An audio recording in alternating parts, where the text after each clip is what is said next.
El embalse de Joaquín Costa, situado en el Prepirineo aragonés, esconde en el fondo del pantano los restos de uno de los municipios más ricos de la Ribagorza, Barasona. ¿Cómo y por qué desapareció? ¿Qué ocurrió con sus habitantes? O sea, lo que se trataba de hacer el pantano lo más barato posible. ¿Y cómo se ahorra? Pues se ahorra, obviamente, pagando menos de lo que se debe. Pues mire, si está de acuerdo, firme aquí. Y firmaban en el notario, pero firmaron un documento en blanco. Los ingenieros cerraron las compuertas lo justo porque había 3 casas que no se marchaban. Una de ellas era mi abuelo. Cerraron las compuertas y subía el agua día. Tuvo que salir algunos con el agua hasta aquí.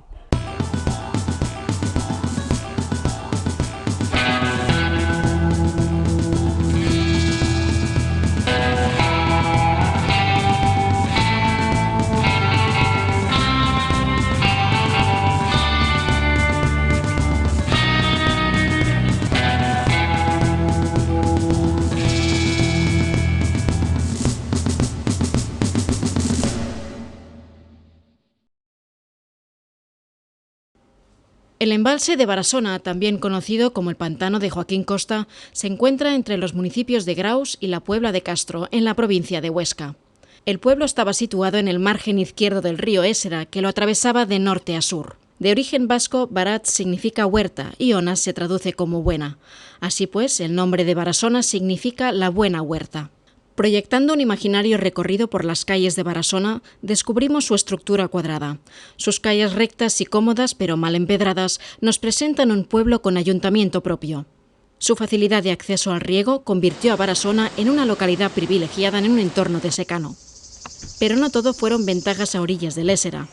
Las constantes crecidas del río también eran una amenaza, ya que podían anegar las huertas e incluso las calles del pueblo. Y finalmente así ocurrió. En 1928, esas aguas llegaron para quedarse.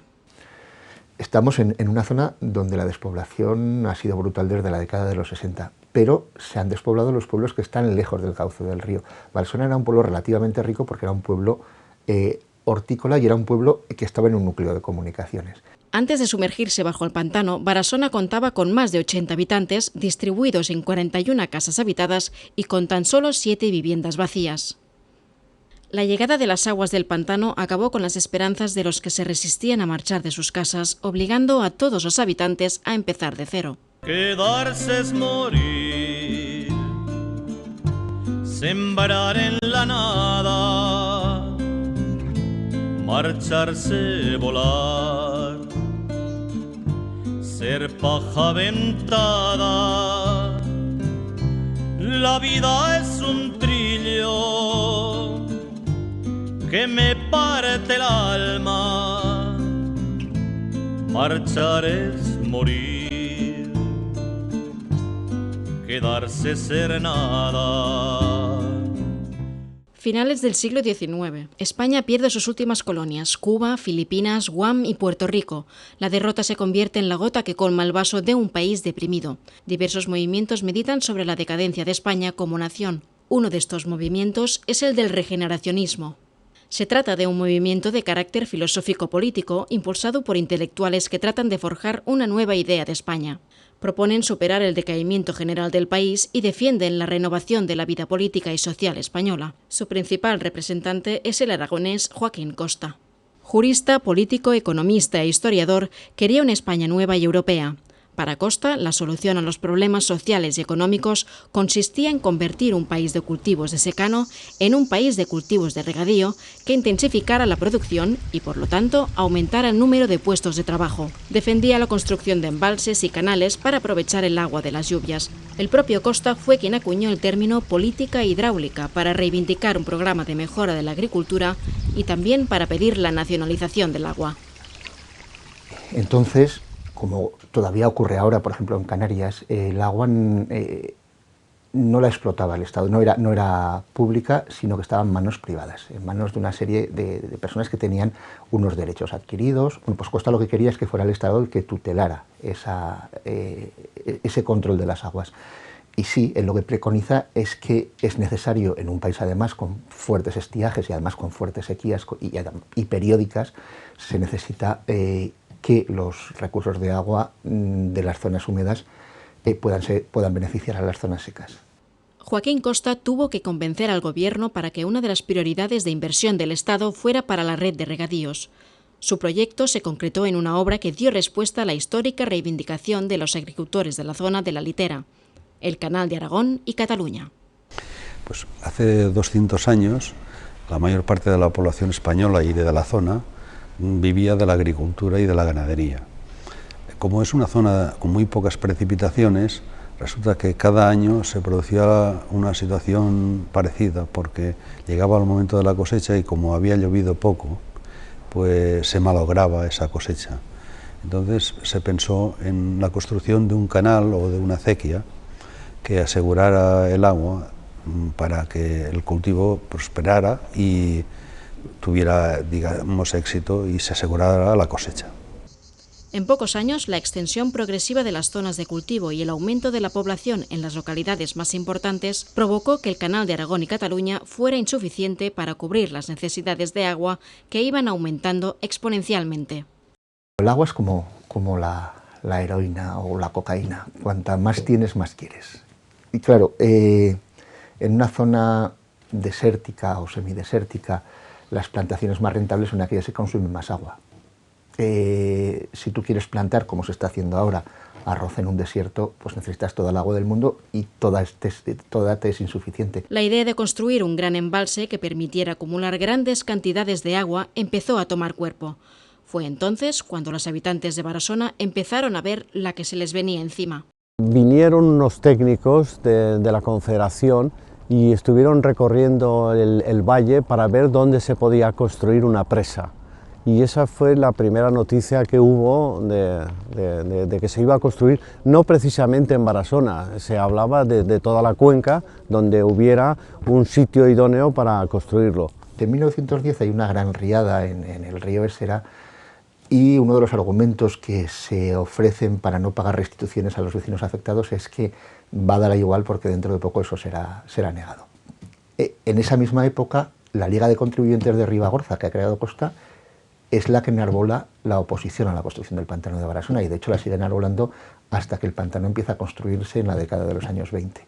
Las obras se aplazaron por falta de financiación y no se reanudaron hasta 1926, cuando la recién creada Confederación Hidrográfica del Ebro se hizo cargo de la gestión del presupuesto, las obras y los usos del agua embalsada del río Ésera. Las confederaciones básicamente lo que pretenden es controlar toda la cuenca de un río, la cuenca de un gran río y sus afluentes, para gestionarlo de una forma unitaria y compleja. Lo que se pretende es garantizar la mayor explotación posible de las aguas. Queremos agüica para beber, agua que limpie las calles, agua para poder vivir. Nos sobra agüica que huele mal, agua que nos contamine, agua para embotellar.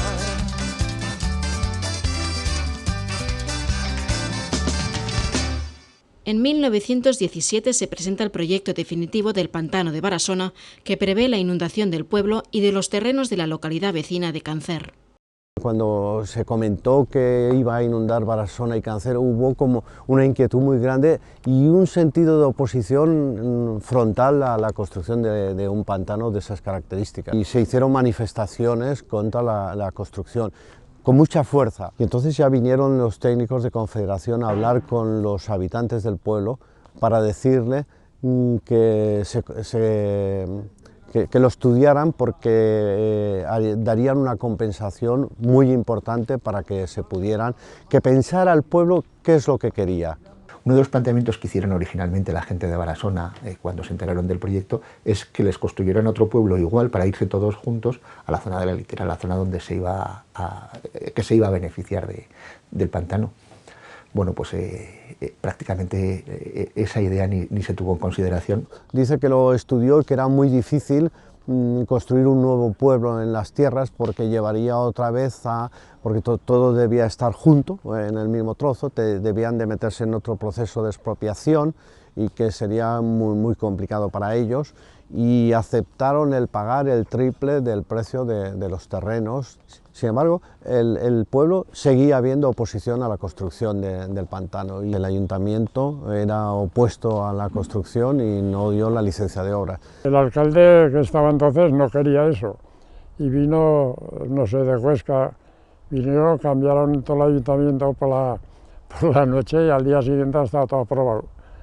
Bueno, pues todo eso generó un caldo de cultivo tremendo. La propia Confederación Hidrográfica del Ebro, en un planteamiento que luego ha seguido milimétricamente durante toda la vida, se encargó también de enfrentar a los vecinos, priorizando a unos con respecto a otros, pagando a unos más que a otros, generando unas rencillas que evitaban la presentación de un bloque conjunto y común de reivindicaciones.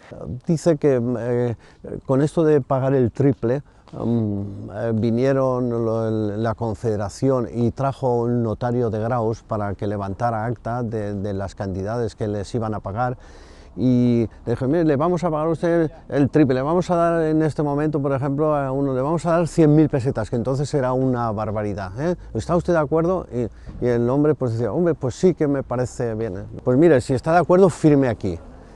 Y firmaban en el notario, pero firmaron un documento en blanco. Posteriormente se consiguió una relación de las expropiaciones de Barasona donde se hacía evidente la estafa. En el documento elaborado por los vecinos se recoge la diferencia de cuantías. Así, por ejemplo, Jaime Solana percibió 85.000 pesetas cuando en los documentos oficiales consta que recibió más de 96.000. O en el caso de Santos Los Certales, que cobró 155.600 pesetas de las poco más de 184.000 que constan en la documentación de la Confederación. En total, la cantidad estafada a los vecinos asciende hasta las 576.631 pesetas. De este desfalco también se hizo eco la prensa de la época. En casa de mis abuelos tenían fonda, carnicería y tenían bar. Es doloroso, porque tengas criaturas con los pies en el agua y que te tengas que ir y encima no ha sido reconocido tu negocio. Ahí empieza toda una serie pues, de dilemas, pues que tienen que irse a un pueblo que no es el suyo, que han dejado todas sus propiedades, que tienen que irse a prisa y corriendo sin recoger tan apenas temas muy importantes, y entonces sí, ellos se van y empiezan a luchar. Había un abogado que vivía en Benabarre, que entonces era el cabeza de partido, o sea, estaba allí él, y un abogado y el notario de Graus, que se habían vendido, en una palabra, estaban ya confabulados o no sé qué pasaba, y engañaron a mucha gente, como a mi abuelo. Le dijeron que una finca la había cobrado y no la había cobrado, y estaba la firma de él allí, mal hecha, como él firmaba en aquel entonces, mal hecha, y no se pudo reclamar. Le costó ir a dormir 2 días a Benabarre a la cárcel. Hubieron 3 personas que hicieron una reclamación judicial porque no estaban de acuerdo con la cantidad que se había pactado con Barasona. Y han sido juicios que han durado 30 años. Esto finalizó en el año 67-68 en la Confederación. Nos terminaron de pagar pues parte de ese 50% a nosotros. Por otra parte, no valoraron todas las fincas y fincas que eran de unos propietarios se las adjudicaron a otros. Nunca se supo bien claro todo, pero hubo chapuzas según todos los vecinos de Barasona. Hubo muchas chapuzas. Claro. Era gente pues, de aquel entonces, sin estudios, sin nada, forzados. Los forzaban, los hacían, y usted se calle, y a callar, y usted tal. La falta de transparencia y los problemas con la tasación de las propiedades hicieron que algunos vecinos se resistieran a abandonar su casa, pero su resistencia pacífica pronto se vio superada por un accidente provocado que no les dio opción. Los responsables del pantano de Barasona no tienen mejor idea que en una noche de tormenta, en otoño, cerrar las compuertas de fondo, y las aguas embalsadas son las que literalmente echan a la gente de su casa con el agua al cuello. Los ingenieros cerraron las compuertas lo justo porque había 3 casas que no se marchaban, una de ellas era mi abuelo, no se marchaban y llenaron todas las bodegas de agua, y en la calle Mayor un palmo, 20 centímetros o 25 de agua. Cerraron las compuertas y subía el agua allá, hubo que salir algunos con el agua hasta aquí, los que no se querían marchar.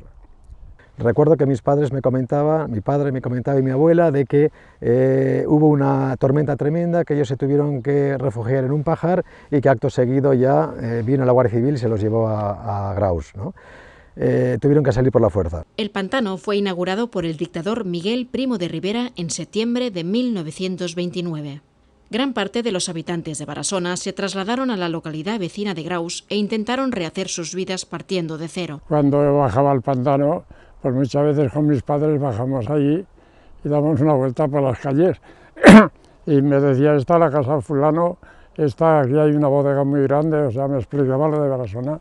Hacíamos una comida allí juntos, bajábamos unas longanizas, un poco de carne, una ensalada y carne y vino, y bajábamos a ver Barasona, hasta que lo despaldaron de todo. Bajábamos contentos. Si bajaban mis abuelos, que una vez bajaron, solo había lágrimas. Y mi padre dijo, no tienen que bajar más, para llorar no hace falta.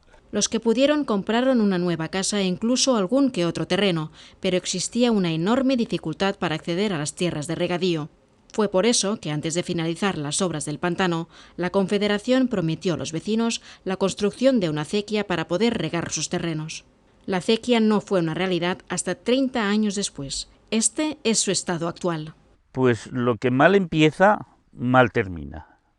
Y esto es lo que estamos sufriendo ahora los usuarios de esta acequia, que son una cadena de problemas las que han ido siguiendo a esta mala construcción y que, bueno, pues que han pasado más de 40 años que ni tenemos concesión de esa acequia.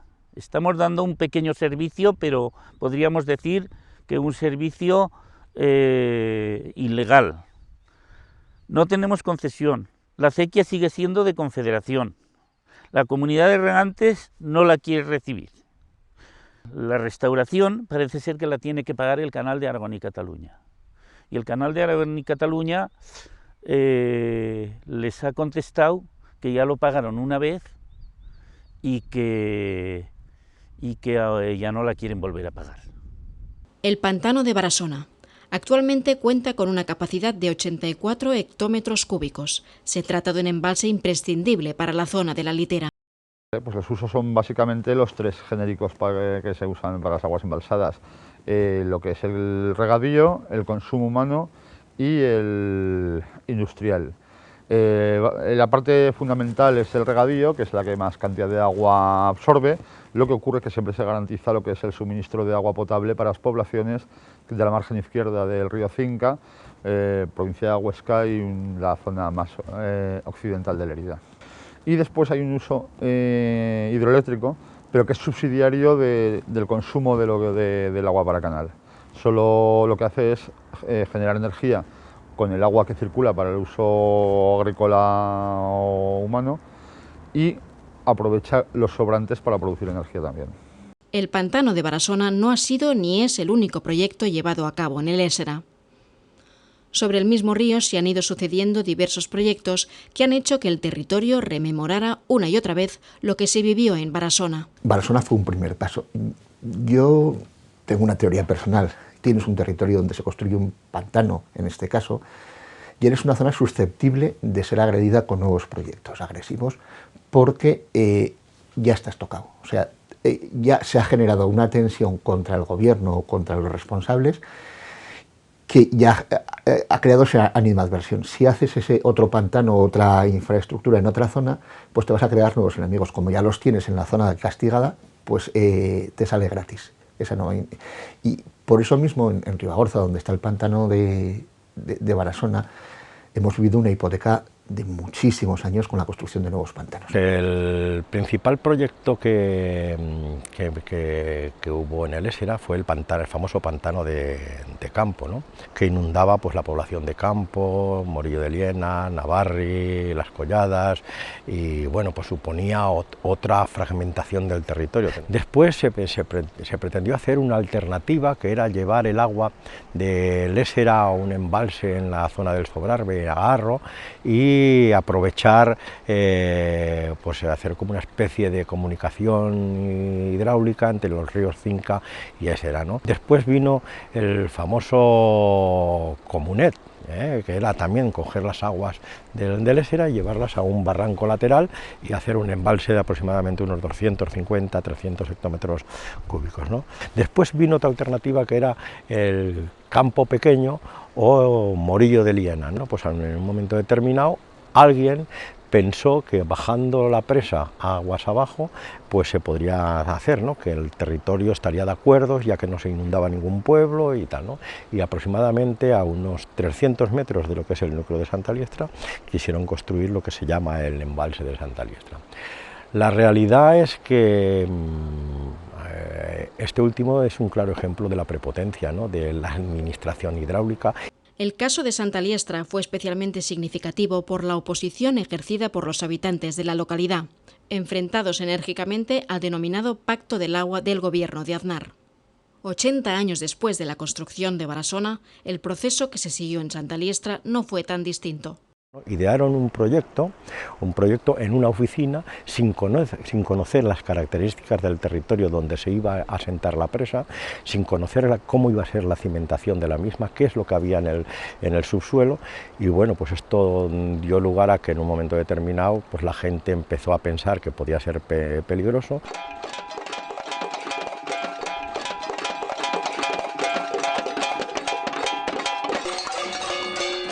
Lo más importante es pensar la trascendencia que tiene Santa Liestra para toda esta parte, y desde luego en esa línea sí que vamos a aplicarnos a fondo, porque creemos que no hay que seguir demorando más algún tipo de obras que se necesitan con mucha urgencia.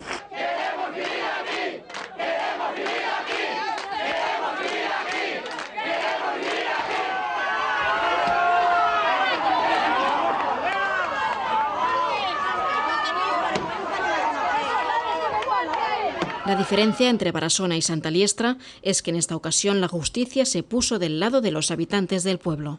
La más ejemplar de todas las sentencias fue la del Tribunal Supremo, en la cual pues, se declaró nula, declaró la ineficacia de la expropiación de Santa Liestra, ¿no? Y interpusimos una querella criminal contra todos aquellos que habían intervenido en la redacción del proyecto. Y bueno, pues allí nació una especie de consenso en el cual la administración hidráulica desestimaba la construcción del embalse de Santa Liestra, pero a cambio los vecinos de Santa Liestra y su ayuntamiento se tenían que comprometer a retirarse de la querella criminal que tantos quebraderos de cabeza estaba ocasionando a las altas jerarquías hidráulicas. Seguimos un poco pues, arrastrando a remolque las deudas que nos ocasionó la defensa del pueblo y del territorio, pero vamos, yo siempre digo lo mismo, ¿no? Hay que mirar el lado positivo. Si cuando empezamos la lucha nos dicen que este iba a ser el resultado, desde luego ese dinero lo hubiéramos dado por bien empleado. Santa Liestra no corrió la misma suerte que Barasona y acabó ganando la batalla al pantano. En esta ocasión, el pueblo ha conseguido resistir, por lo menos de momento. El que tiene el agua tiene el poder. En Confederación existe lo que se llama, entre comillas, el cuarto de los proyectos, y según quién va allí, qué cajón se abre, qué proyecto se saca, pues en un momento determinado puede gustar más o menos y bueno, pues es la losa que está encima de nuestras cabezas y que en un momento determinado pues puede llegar a desempolvarse. Somos un pueblo de agua en un seco país, abrazados a un río queremos vivir, no veremos nunca el mar, como lo echemos a andar, vamos juntos que se oye tronar. Los descendientes de Barasona, a diferencia de sus vecinos de Santa Liestra, no pueden seguir celebrando su fiesta mayor en la plaza del pueblo, pero no por eso renuncian a ella.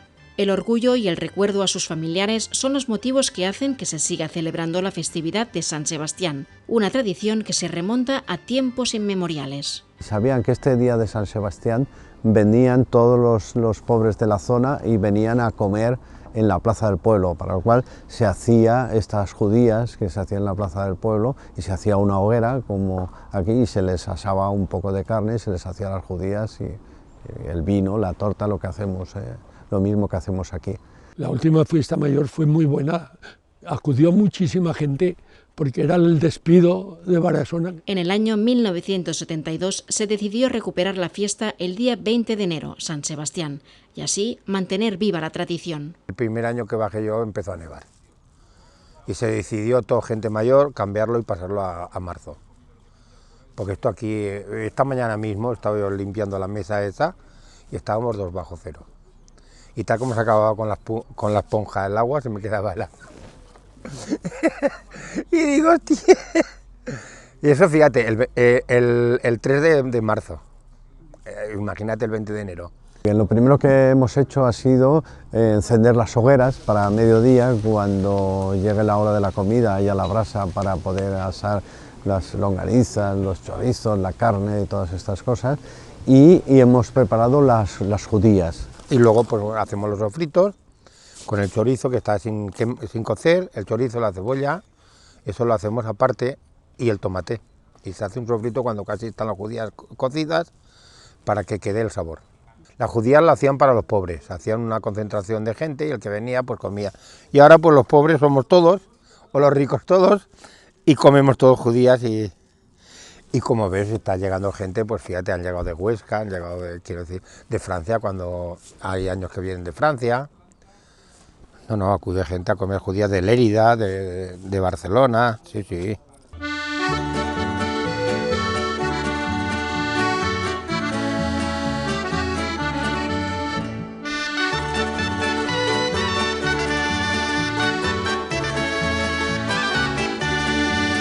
Hacemos una misa a mediodía, baja el párroco de Graus, lo hacemos aquí en Campaña, y una vez terminada hacemos un responso por los fallecidos que quedan en el cementerio, y después hacemos la bendición de la torta y el vino que repartimos entre todos los asistentes, e inmediatamente la comida. Y pienso que esto es lo que estamos en estas fiestas rememorando, la unión de un pueblo que de alguna forma pues sufrió conjuntamente y que ahora conjuntamente intenta pues mantener el recuerdo, ¿no? El agua que riega el canal de Aragón y Cataluña ha convertido zonas que antes eran desérticas en territorios ricos y fértiles. Lo que fue un desastre para la gente de Barasona significó también una oportunidad para la zona de la Litera. Pero, ¿realmente valió la pena sacrificar el pueblo por el pantano? No, realmente no. Este territorio tiene una herida sangrante con Barasona y cáncer, y realmente lo que pretendió la administración hidráulica fue algo muy doloroso para el territorio. Yo creo que el pantano sí que valió la pena.